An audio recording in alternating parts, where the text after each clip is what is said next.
I'd actually said this before. I'd actually gone outside the hospital with two of my friends, because the idea behind when you become a Muslim, you just need two people to be with you, and you just say that you believe in God, and that you believe the Prophet Muhammad was the final prophet, and you're basically making a statement that you are Muslim. Okay, and the Muslims call it reverting. So you're going. Everyone's born a Muslim. You know, you go your ways, and then you come back to your original way, which is just to become Muslim, and you just believe in one God, one true God.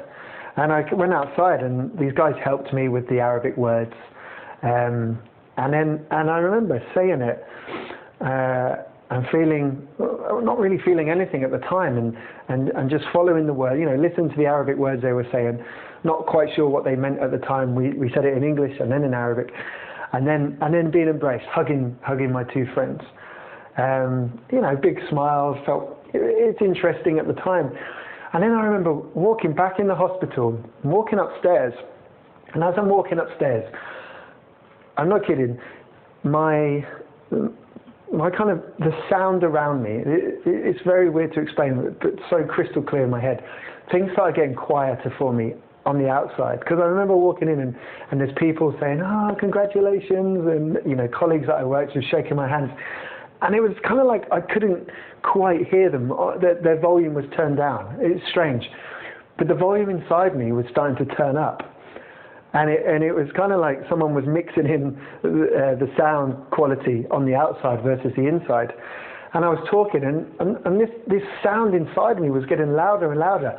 And it was starting to get to the point when I was actually starting to get a little bit worried. So I was like, oh, like an emotional feeling, you know, not happiness, not sadness, not anything I'd felt before. So I left and I said, I'm just going to the toilet. Went over to the bathroom, went in and locked the door.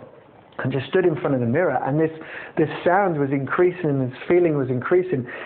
I guess the way to describe it would be, feel like when a kettle's boiling, and I don't know, something like this. So you know something's going to blow. You've kind of got this feeling something's going to blow.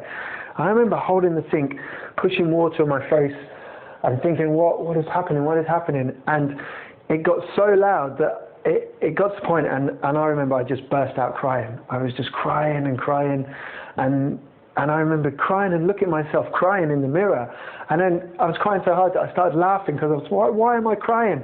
So now I'm starting to laugh and cry, and I'm thinking, please, hope no one can come in and see me like this. And it was just one big kind of explosion of feelings coming out of me, and just like that, boom, it stopped. I remember just looking at myself like, whoa, what just happened? And at that point, I had this feeling of just peace. Just that's how I describe it, like peace with everywhere, within me, the outside. It was unreal. It was, you know, I'd never experienced anything like that before. And ever since that day, you know, I've never quite got that feeling of peace back, but I've always had it with me, you know, it's never been that sort of in my face.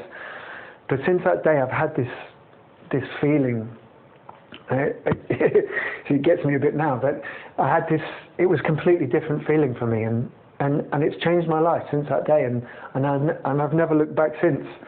And it's kind of strange talking to a camera about it.